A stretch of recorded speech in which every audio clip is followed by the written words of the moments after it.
Hey everybody, it's John King. It is Friday, the 28th of February, and I am here with my weekly live stream. You will not have any cool banners along the bottom.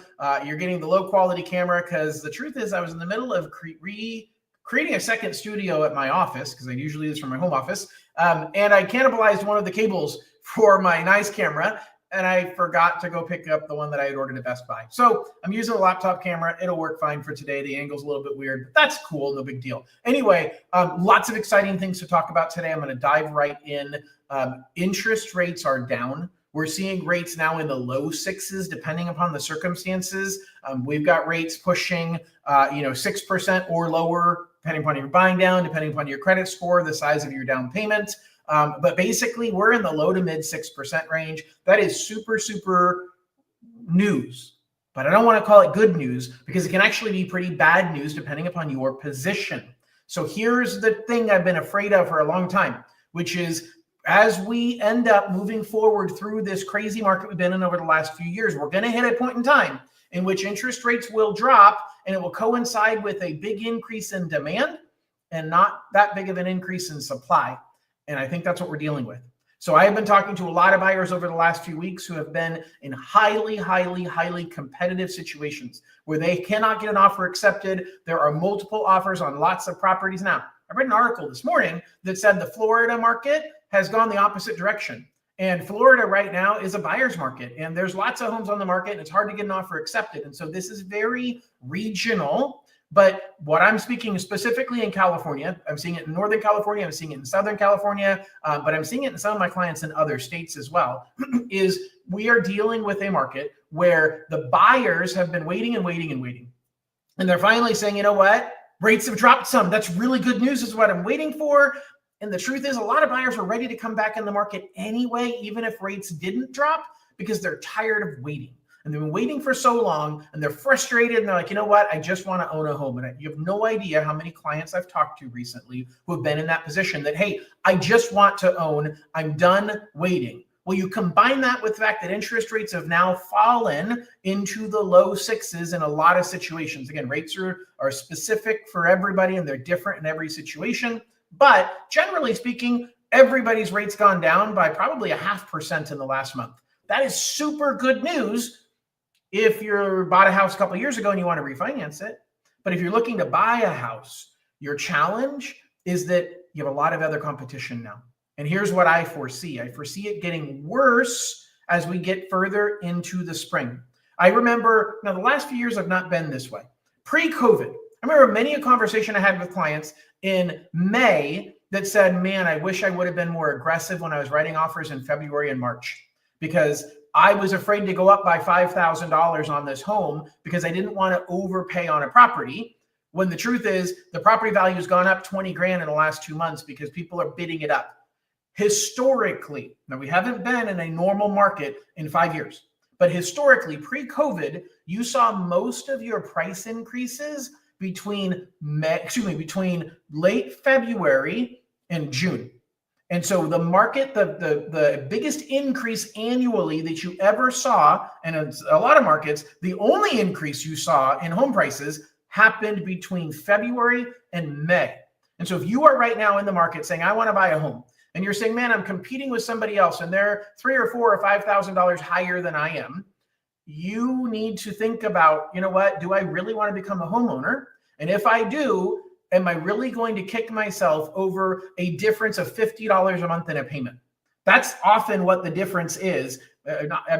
Honestly, less than that, really. But you're looking at a very small increase in your monthly payment to bump your price a little bit, and it's likely not going to be as bad as what the price will be as the market continues to move up. Now, there's a lot of wild cards here. There's a lot of arguments that say sellers have a bunch of demand to sell homes and we're going to see a big influx in homes. I think we would have seen that already. The sellers that I know of that were waiting or took their houses on the market off the market last year, they've already put them back on the market.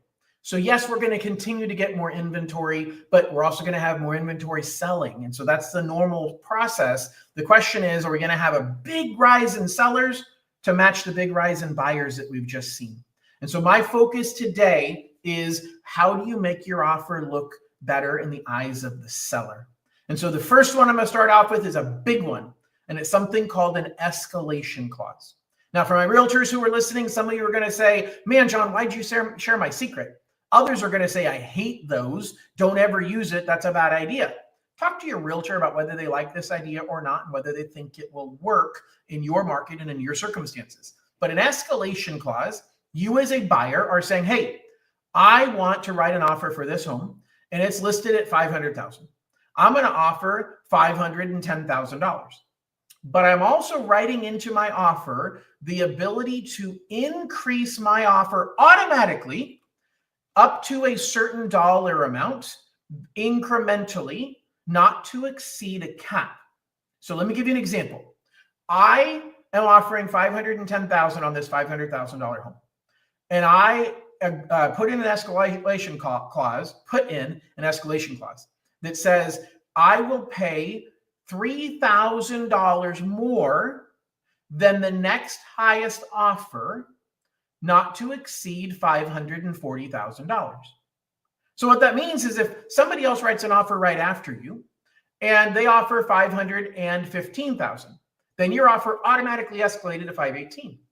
If somebody else writes an offer, or that person themselves writes an offer, escalates or counters, and they increase their offer to $525,000, then your offer automatically becomes $528,000. You beat any offer by $3,000. Now you can pick how much you're beating it by. You can pick the cap of how high you're willing to go.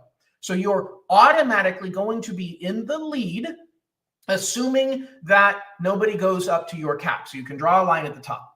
Now, here's the flaws to it.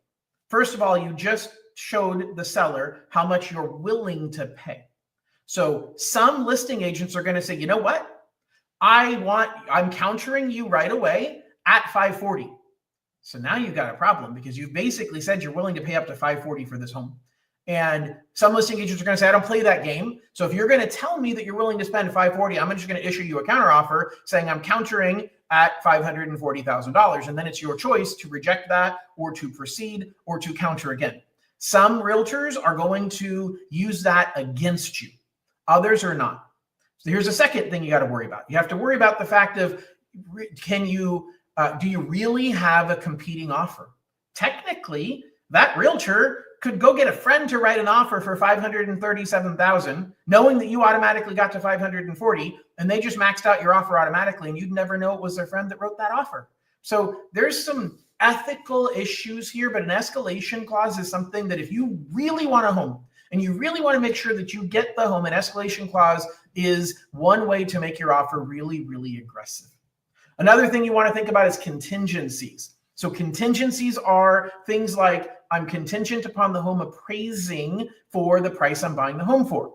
Well, here's the deal. As the market heats up, and I have a feeling we might be there, that you're going to start getting people bidding a lot over the asking price. And if that happens, the seller does not want to deal with an appraiser having to lower the price back down. So there's strategies that I can help you with that will help you figure out, can I actually proceed even if my value is lower? I'll tell you that I've got tools that even if you're only putting 3.5% down, I've got ways that we can make it work so that even if the value came in low, I can still allow you to simply put 3.5% down. I'm not going to go through all the details of it, but I'll tell you that this is one of my aces in the hole that I'd be happy to share with you. If you want to know more about it, click that QR code above and schedule a time to meet with me so that I can help you understand how you can write an offer, even with a small down payment. You can write an offer using me as your lender, and I can do a loan even if you're putting a small down payment, like an FHA 3.5% down, and not have to worry about covering an appraisal gap or an appraisal shortage. Lots of tools that I can use there, but appraisal contingencies is one of the things you want to consider. You have two other contingencies. You have loan and you have inspection contingency. Loan contingency, we can remove pretty often just by making sure that either A, I've fully verified everything, or B, that I send your file to an underwriter to fully review it. That's really not necessary most of the time, but we can release loan contingencies. The inspection contingency is the key thing you want to have as your ace in the hole. Now, you can not do an inspection contingency, but if you released all three, you have nothing you can use to cancel to get your earnest money back. Which brings me to the final point of, not my final point, the next point, which is earnest money.